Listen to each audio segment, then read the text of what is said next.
Wow. Firstly, thank you very much for turning up tonight to come and listen to me and Danny.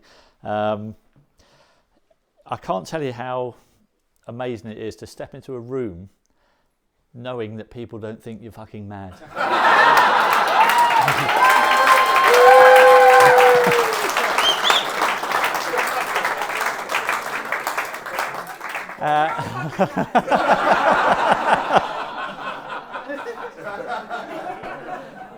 But it is, but do you know what the amazing thing I find about it is the energy when you step into a room of people like you is way up here.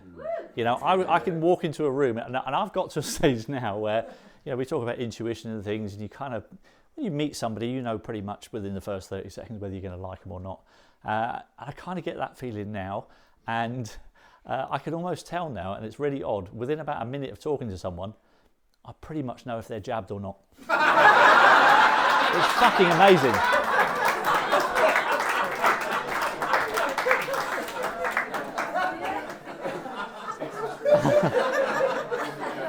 I don't know, it's been a wild 4 years for me, I've got to tell you. I don't know how many of you know kind of the story that I've been through, but for those of you who don't, I'll try and go through it as quickly as I can. So in February of 2020, I had a very nice job working on Sky Sports, sitting watching football for 6 hours every Saturday afternoon and getting paid for it. It was amazing. Was doing that for about 15 years, and then kind of February 2020 I went out for dinner just when things had started to kind of come into the news about this virus in China, and I went out for dinner with a couple of guys in my village who were doctors, and they'd been privy to the data from the Diamond Princess cruise ship very early on in the pandemic, and I was asking them about what was it about this virus, and they said, well, to be honest, he said, you haven't got anything to worry about. He said, this is only going to affect really old people or people who have already got or immunocompromised. And I was like, oh, okay. So I wasn't particularly worried. And it's been really odd because obviously you then saw the propaganda get ramped up. And I saw some videos come out of China with a couple of people falling down in the streets. Did we all see that? Now, I don't know about you. That was my moment when I went, fuck me, that's not right. And I can pinpoint that moment as the moment where I went, I'm calling bullshit on all this right now.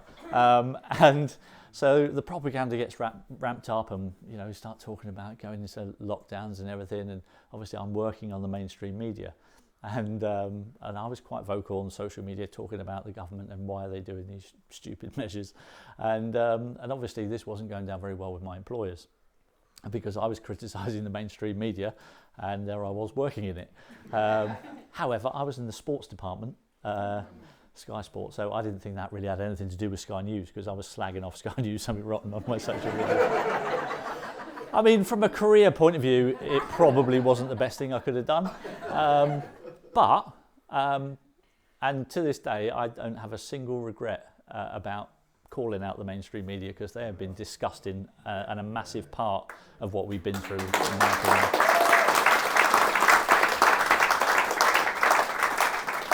So anyway, my story continued. The football season got curtailed, so I wasn't working, which meant I just sat at home on the internet, looking into the Bill and Melinda Gates Foundation, watching the Fall of the Cabal series.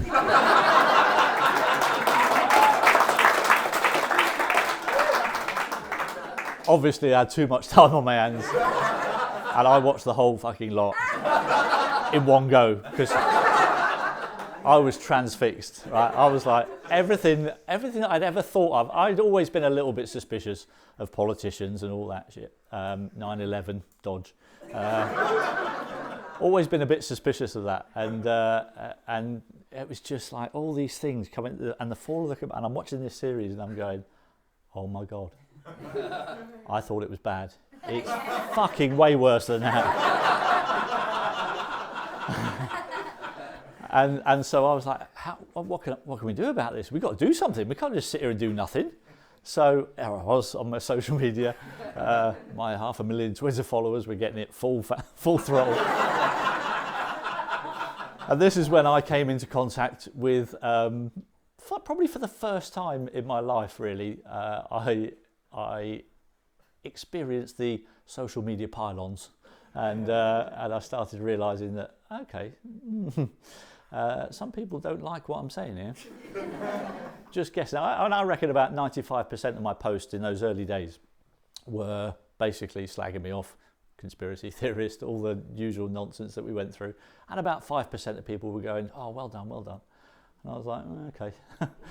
But I believed in what I just felt something was not right. And I felt something was not right, and I had to speak out about it. And as I continued down the line, the George Floyd thing happened in America. And I went into work when the football season started back up in the summer. Went into work, and the first day we went back, about 30 seconds before we were due to go on air, the producer of the show gave us all a Black Lives Matter badge to wear on the show. And I looked at the producer and I went, do I have to wear that? And he looked at me and he went, it's probably in your best interest if you do. And I was like, and we're just about to go on air. So I was like, shit, right. So I put it on. The whole afternoon, I felt so uncomfortable, because during those hours of research, sat in my house doing buck all, I looked into what the Black Lives Matter stood for. And I'd done that about 2 or 3 weeks before, and I wasn't happy. Didn't agree with anything. And so for me, that in itself is a racist movement, if you ask me. And so at the end of the show, I took the badge off, and the producer came in the studio, and I gave him the badge, and I went, I will not be wearing that badge again. I said, I've been uncomfortable all afternoon, don't agree with what they stand for, I won't be wearing that badge again. If you want me to wear a kick racism out, or the badges that we normally would wear one weekend a season when they have the campaign, I said, I'll wear anything like that, not wearing that badge ever again. So that caused a bit of a stir. I was the first person on Sky to refuse to wear it. And eventually, a few weeks later, because all the presenters were wearing them, and eventually a few weeks later, they kind of phased them out a little bit, and then they stopped altogether. So I felt like that was a bit of a victory. However, there was more to come. The football season was trying to start back up again, and every week, I don't know if you remember, every week they'd be testing everybody in the Premier League, all the staff and the players and everything, and there was about 1,000 tests done a week. And at the end of every week, the Premier League would announce how many positive tests there'd been. And every week they go, oh, well, there's been 6 or 7 tests this week positive, but they wouldn't tell you which clubs they'd come from. And so the only way you could find out is if the clubs themselves actually came out and admitted it. And so you would get the Premier League announcement, 6 or 7 cases, following day, the clubs that would say, oh yes, 3 of those were ours, 2 of those were ours. And it was really interesting, because I started noticing a bit of a trend. And that was that all the teams that were either in the bottom 3 of the Premier League or just above it, who had a vested interest in the season being curtailed and stopped completely and started afresh the next year for more money, they were the ones that were coming out and going, yes, we've got positive COVID cases. So I put out a tweet, and it went something like this. I put, isn't it a strange coincidence that the only clubs that are admitting to COVID cases are the ones actually in the relegation zone or just above it? And that was my tweet. Following day, I get a phone call from the head of football at Sky. Matt, we've had a complaint about you. No shit. He said, there's a CEO at one of the football clubs who's not happy about the tweet that you did yesterday. And I went, all right, which one? I was fucking doing 20 a day. So he said the one about the teams in the relegation zone. And I went, all right. I said, have you got it there in front of you? He went, yeah, I have. I said, can you read it to me? So he read it to me. And I went, right. I said, is there anything factually incorrect in that tweet? And he paused for a minute and he went, no. And I went, why are you ringing me then? And I refused to take it down, because that's what he'd asked me to do. I went, it's factually correct, I ain't taking it down. And 4 weeks later, I was sacked. So there you go. I got a phone call. I got a Zoom call. Didn't know it was coming. I mean, I kind of knew it was coming, but I didn't know it was coming. So I was asked to go on a Zoom call with the head of football at Sky a week before the season started, and under the pretext of talking about the following season. And so I jump on the Zoom call, and as soon as I get on there, it's not just the head of football at Sky, it's another guy who I've never seen before, obviously from HR. And within 30 seconds of the Zoom call starting, he said, "Matt, I'm sorry, really sorry. This after 15 years of service to Sky." He went, "I'm really sorry, but there's no more work for you at Sky." And I went, "Oh, okay." I said, "Can I just ask you a question?" He said, "Yeah." I said, "Has this sacking got anything to do with what I've been posting on social media?" And he went, "Well," he said, "we do have to take into account the reputation of our company." And I went, "Oh, that's interesting." I said, "Because you didn't seem too interested in the reputation of your company after you re-employed Jamie Carragher when he spat at a young girl when he was in his car." And he went, "Well, we can't talk about other people." And I went, "Yeah, funny that." So he then went, "Oh, this is the other petty, annoying thing that the mainstream media do." I had 7 months left on my contract, and he was very generous. He went, "Now, under the terms of your contract, we're only due to pay you 3 months, really." He said, "But as as it's only a week before the season starts, you're highly unlikely to get any other work." He said, "We'll give you 6 months." And I was like, "I've only got 7 months left on my contract. Why don't you just pay me 7 months? I've been there 15 years and you're going to nick a month's pay off me." So I went, "6 months?" He went, "Yeah." I went, "Right, okay." So what I did was, when he sent me the letter to actually sign it to confirm that I was agreeing to all the points, one of the points was that I wasn't allowed to talk about the sacking for 2 years. Yeah. So I got my solicitor and I wrote back to them and I went, "Take that clause out and I'll sign it." And they took the clause out, so I was allowed to speak about it. Well done. I wasn't allowed to talk badly about Sky for 2 years, but I was allowed to say factually what had happened in the interview. So that's what I did for 2 years. I stuck to the facts, and now I can tell you just how shit they are.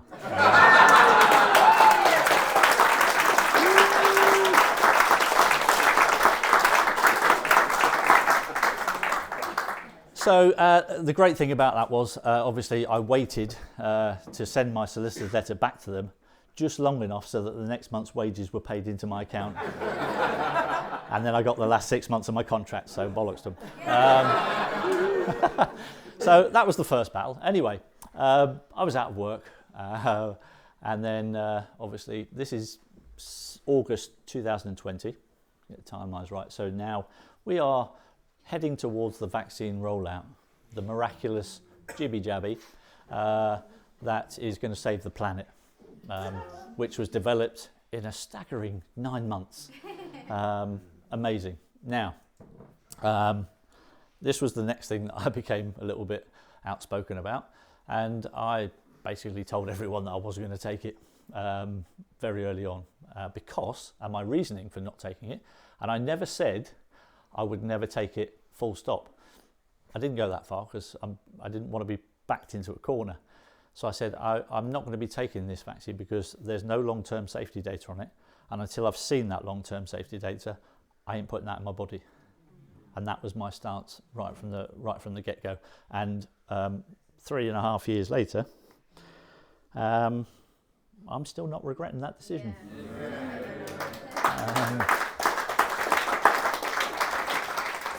I think one of the biggest red flags for me was that my spidey senses were alerted when, I don't know if anybody noticed, but they had to change the actual definition of the word vaccine to actually be able to call these gene therapies a vaccine. So I've had plenty of arguments on social media.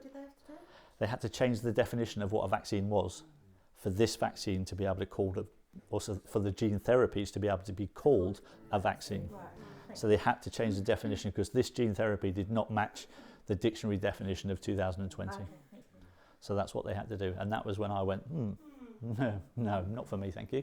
And obviously I'd also gone down a few rabbit holes, and a few of the people that had kind of predicted what was going to happen in terms of mandatory vaccines, in terms of getting rid of cash, in terms of central bank digital currencies, started talking about it in 2020, and I was like, oh, that seems a bit extreme.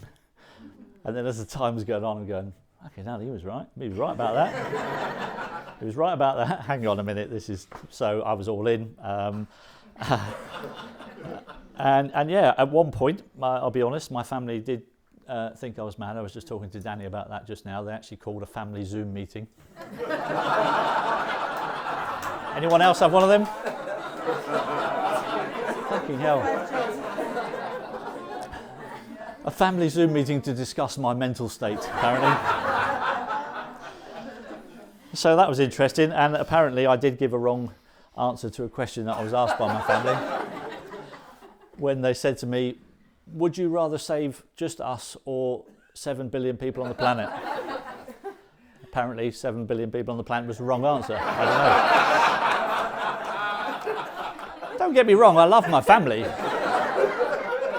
I love my family, but 7 billion people, come on. The planet's got to go on. So that was the wrong answer, and I had to apologise for that. Sometimes honesty isn't always the best policy. Took a bit of coming back from that, but anyway, the be-all and end-all is that obviously my family back in Guernsey, not so much my wife. My wife was kind of semi-awake, and but my family back in Guernsey were considerably worried about me, and so were my mates. I played golf with 3 guys every week at my golf club. 3 guys are a little bit older than me. One of them's a policeman, ex-policeman, and they all thought I was mad. Seriously thought I was mad. And about a year after the vaccine rollout, 2 of them came up to me on the same day, separate of each other. They didn't know that they'd both spoken to me that day. They came both to me and said, Matt, we're really sorry. They said, we thought you were mad a year ago, but we see what's happening, and we're really sorry that we didn't believe you a year ago. And that was a big moment for me. 2 of my best mates, obviously the ex-policeman, who's still very, shall we say, asleep. Obviously been indoctrinated into the system through the police force for 30 years as well, and still believes everything the government tells them. But we're still mates. And I think that's the important thing. We've been able to have really quite heated discussions sometimes, because, you know, I've got strong opinions, he's got strong opinions, and we clashed a little bit. But at the end of that, we always shook hands and went, oh, well, never mind, we disagree, we'll see you tomorrow on the golf course. And that's how life should be. You can have disagreements.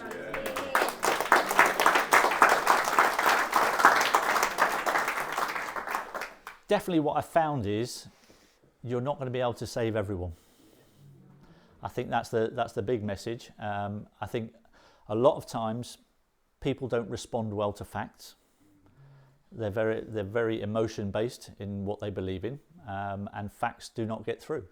And so I had to adapt very early on the way that I spoke to people, the way that I spoke to people who were different opinions to me. And I didn't give them facts anymore. I stopped giving them facts. I stopped it because it wasn't resonating at all. And instead, I adopted a different tack, and I just started asking them questions.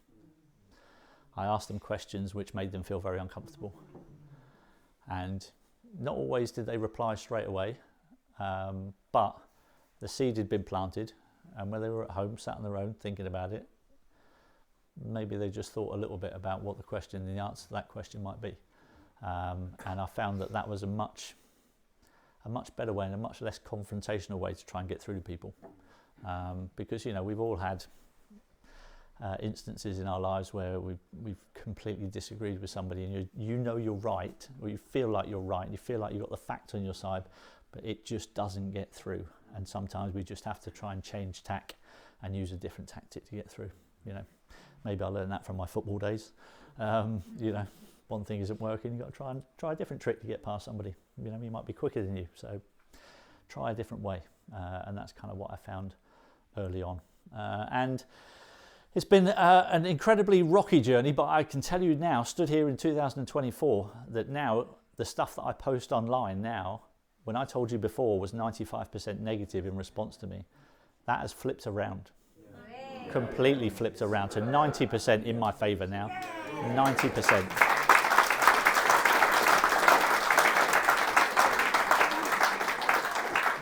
And I think we all kind of get a sense of it. I think sometimes, as Danny said, we sometimes, you get a little bit low energy and, bad days and good days.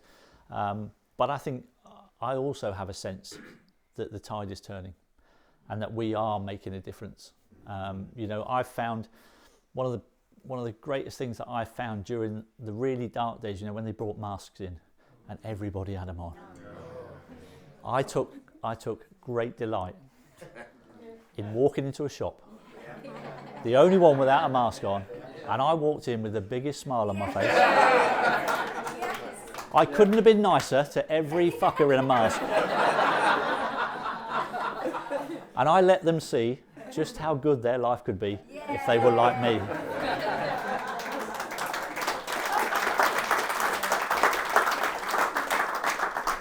And I think that's one of the most important things I want to try and give to you guys, is to keep your vibration high, keep your energy levels high.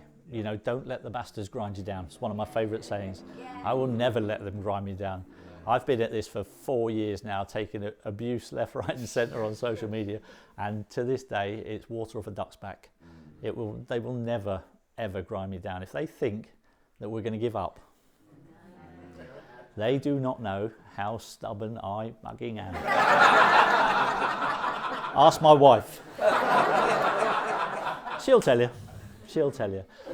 So I think, I want to give positive messages out because I think we are getting somewhere. We are definitely winning. And Danny said, I think there's changes afoot. And there are battles ahead, don't get me wrong. And there's still plenty of those. But we will survive and we will prosper. And I think what you're doing here, Katie, by the way, is absolutely amazing. What you guys have put on here is absolutely superb. If I lived in this area, I'd be living here.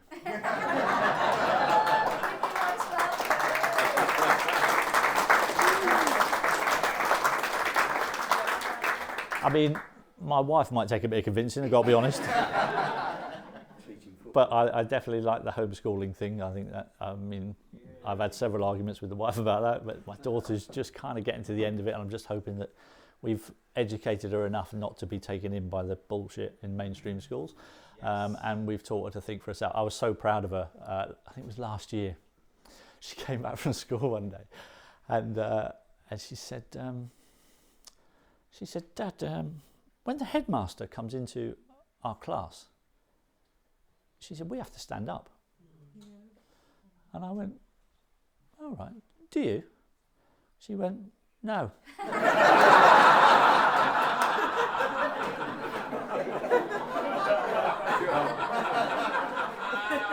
And I said to her, go and ask your teacher, your form teacher, go and ask her why you have to stand up when the head teacher comes in. And so following day, she went in to ask her teacher, and the teacher couldn't give her an answer. Telling, isn't it? Yeah. So I'm very proud of her. I've taught her to think for herself, and that was one of my finest moments, I think, when she came back from school that day. And I thought, yeah, that's my girl. And she's only 14. She's 15 in a couple of weeks. God help me. But no, could be more proud of her. Have you had any current pros or ex-pros that have approached you in confidence, asking you, agreeing with you, but don't want to speak out? Yeah, good question. So the answer is yes. The simple answer is yes. And there's been quite a lot of people that have messaged me privately saying thanks very much. I agree with everything you say, but I've got a job and I don't want to lose it. And I kind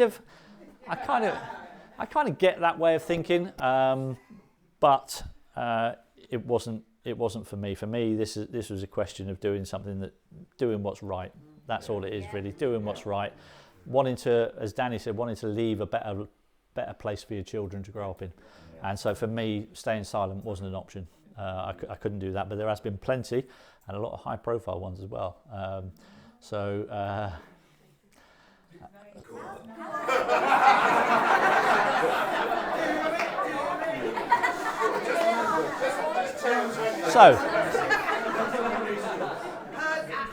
So very early on, we kind of, all the people that were against lockdowns and all that shit, the proper freedom fighters, we organised some WhatsApp groups, as I'm sure we've all in, and a couple of interesting additions that joined the WhatsApp groups and then left very quickly afterwards.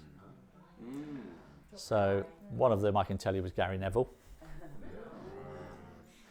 who obviously thinks that his job is more important than doing what's right. So champagne socialist, twat.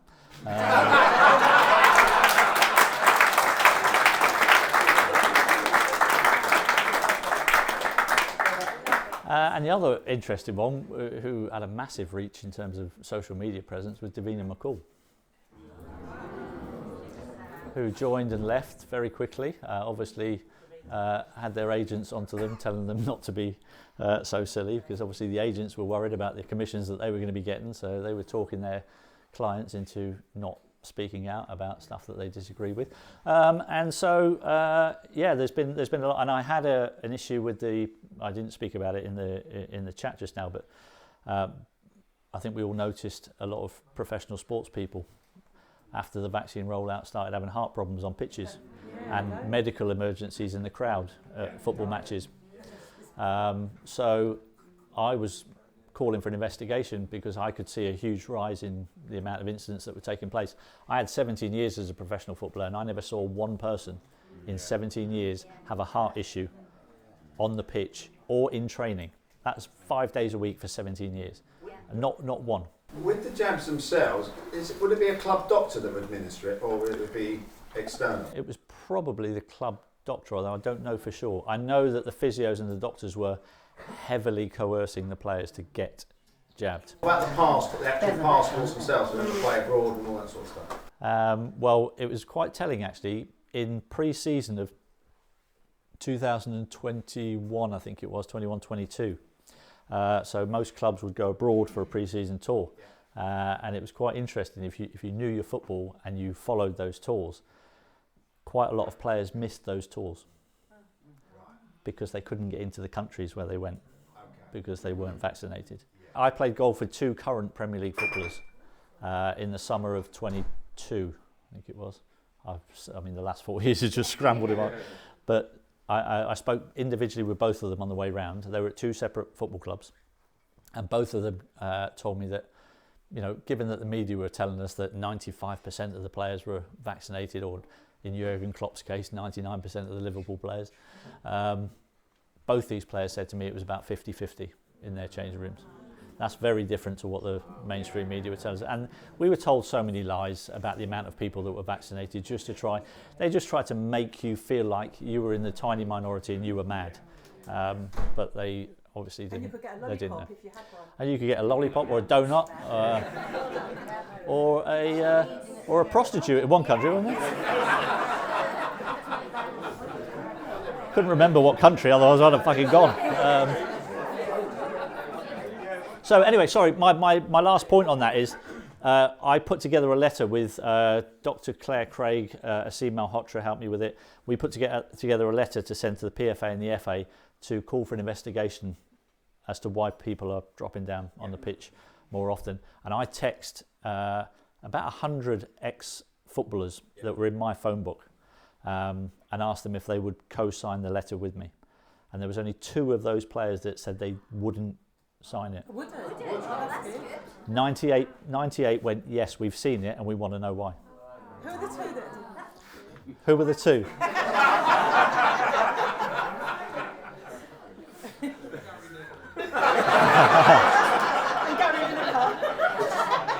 Yeah.